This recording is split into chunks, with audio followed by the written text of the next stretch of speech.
Okay, now I need to get a move on and write my next song. Listen to you. You only just fulfilled one lifetime dream. Are you really thinking about your next goal already? Don't try to tell me you ain't the same way.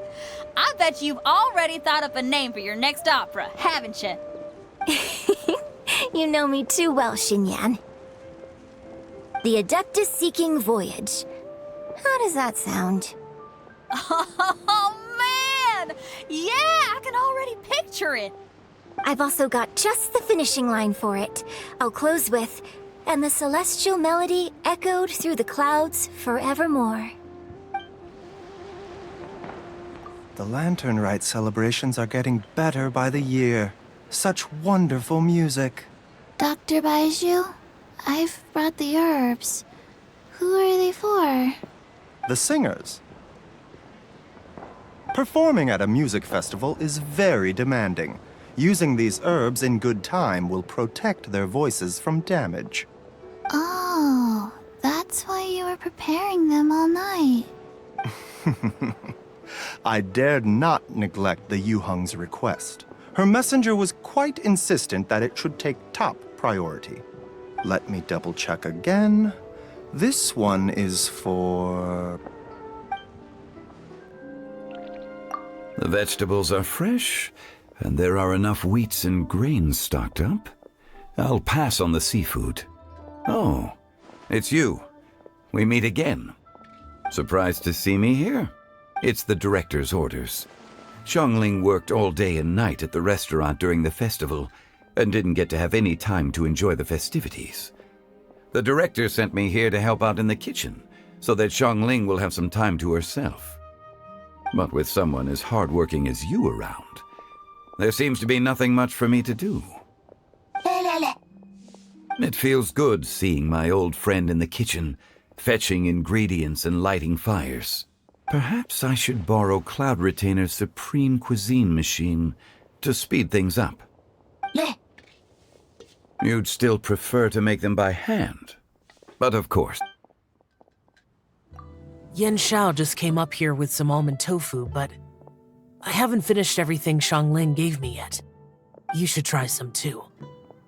I'm not as experienced in tasting mortal food as you, and I couldn't tell the difference. There must be many different stories to tell of the hustle and bustle of the mortal world, too.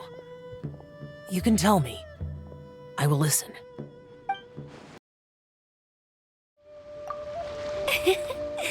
Xingqiu, you have to be honest.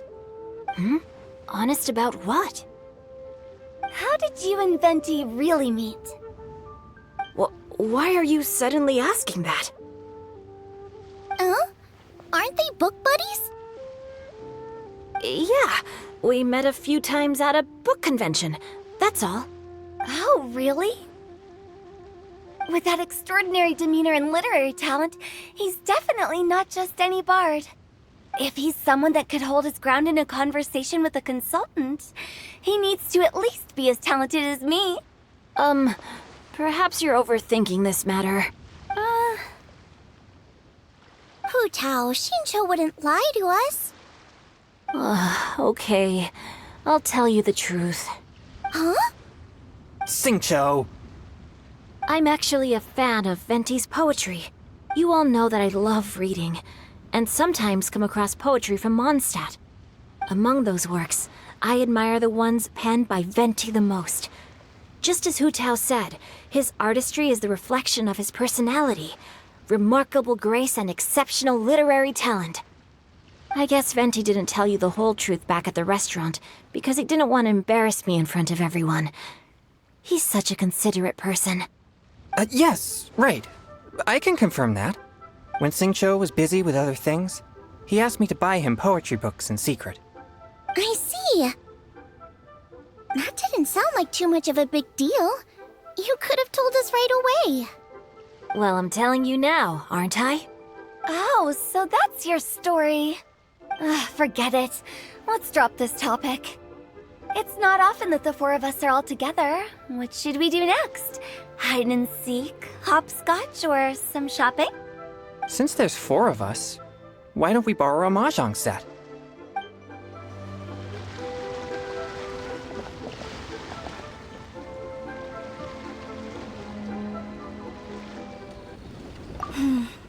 Granny, you play so beautifully.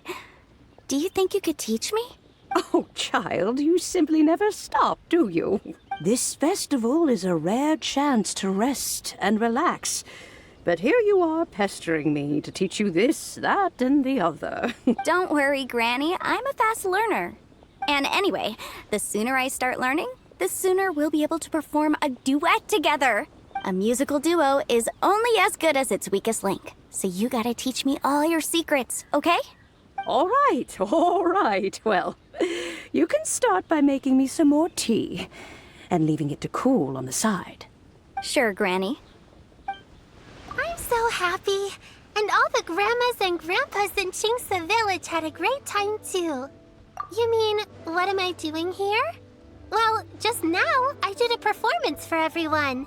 Although I can't play an instrument anywhere near as well as Master, I can still sing. Even Granny Roshin said I did a great job. She also gave me some candies. Master's told me a lot of stories about the Adepti. There was Skybracer with the giant deer horns, and Seagazer who loved to collect treasure.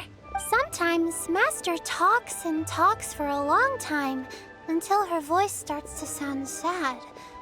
But then she always breaks into a smile again and tells me all of the things each of them loved best about Liyue.